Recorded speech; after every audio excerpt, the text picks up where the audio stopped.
Hello everyone, আসসালামু আলাইকুম। Hopefully সবাই ভালো আছেন। রমাদান মুবারক। আলহামদুলিল্লাহ আমরাও ভালো আছি। সবার দিন কেমন যাচ্ছে রমাদানে?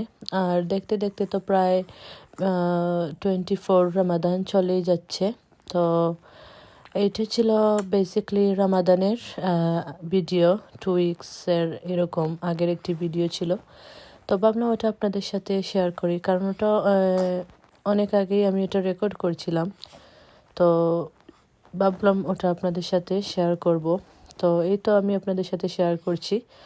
তো আসলে আমার ভিডিওগুলো অন টাইমে কোনো কিছুই শেয়ার হয় না, কারণ আমি নিজেই কোনো টাইমলি কোনো কিছু দিতে পারি না। অবভিয়াসলি সবাই জানেন আমি একটু বিজি থাকি।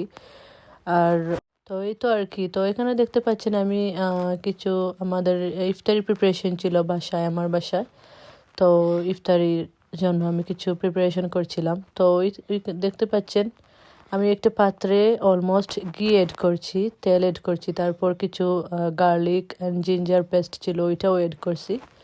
তারপরে আমি কিছু গরম মশলা এড করছি। তারপর আমি এখানে দেখতে পাচ্ছেন গ্রিন চিলি, কিছু ক্যারেটস, ওইগুলো এড করছি। তাই তো আমি এগুলোকে ভালো করে নাড়াচাড়া করছি। এর মধ্যে আমার বেবি আসছে, ও ও বলছে মামি আই নিড সাম ফ্রুটস। তো এই তো আমাকে মাঝে মাঝে ডিস্টার্ব করে, তারপরেও আলহামদুলিল্লাহ। তো এই তো দেখতে পাচ্ছেন আমি ভালো করে আমার কুকারে যে পাত্রটি ওইটাতে ভালো করে আমি নাড়াচাড়া করছি।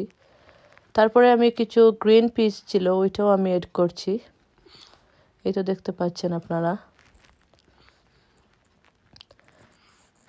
এনিওয়ে কোনো নোজ আসলে ওটা আপনারা ইগনোর করবেন। আর দেখতে পাচ্ছেন আমি আপনারা দেখতে পাচ্ছেন আমি কিছু বিফ দিয়ে দিয়েছি যাতে ভালো করে কুক হয়।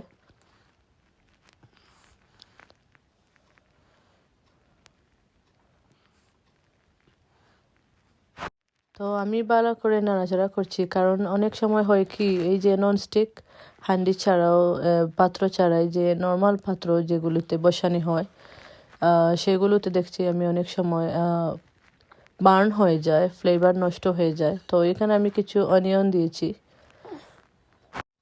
আরেকটা আমি মনে হয় স্ক্রল করে এসেছি। এই তো এখানে কিছু আমি নাটস আর কিছু অনিয়ন বেরেস্তা ওইটাও এড করেছি। আপনারা সম্পূর্ণ ভিডিওটা দেখবেন না টেনে, এবং শেয়ার দিবেন বেশি বেশি করে।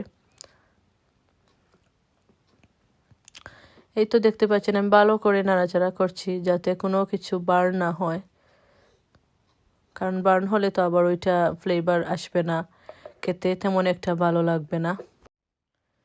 এরপর আমি কিছু পিকল দিয়েছি, মিক্স পিকল, যেটা কিনা দিলে কারির একটা স্মেল বলতে পারেন, কিছু ফ্লেভার আসে।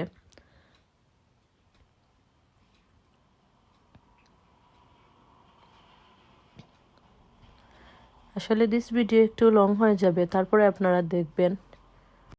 তারপরে আমি কিছু সল্ট এড করেছি।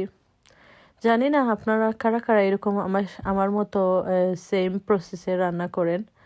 আমি আবার আমার থিওরি, আমি এইভাবেই রান্না করি, তাই ওইটা আমি আপনাদের সাথে এইভাবেই শেয়ার করেছি।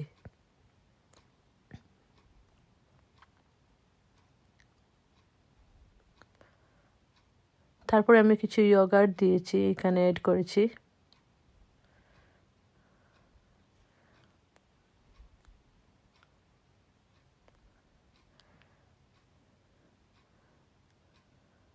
কিছু কেচাপ দিয়েছি, টমেটো কেচাপ, ওইটাও এড করেছি।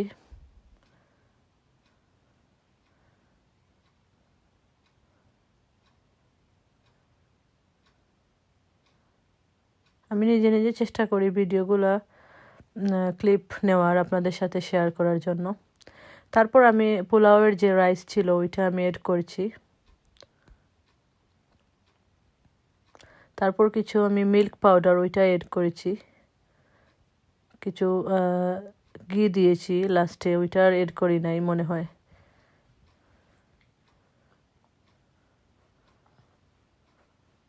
তারপর ভালো করে নাড়াচাড়া করে